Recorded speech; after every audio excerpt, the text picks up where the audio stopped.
به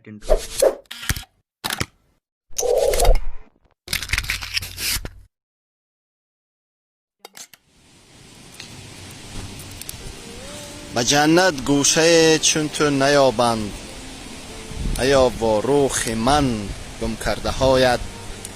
قسم بر خاک پاک پشته تو، قسم بر روح پاک مرده هایت.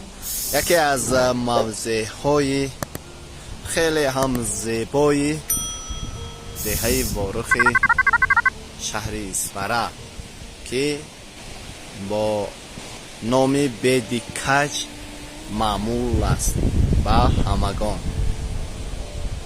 به عباره گلرخسار صفیه از بیدکج تنها دو گز گویی ره است تا اختران، نور ملاحت ریخته چشم نظر در این مکان.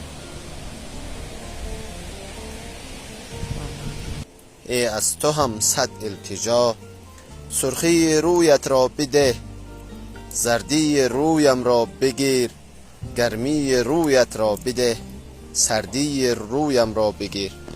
موضع دیولک یکی از زیباترین موضع های دهه وارخ با عباره شاعر عبدالسمیع قدوسوف: به دیوالک روم دیوالکش نیست، گلی صبح سرخک روی مالکش نیست. میان کوچه های تنگ وارخ، دلی من توده توده حالکش نیست.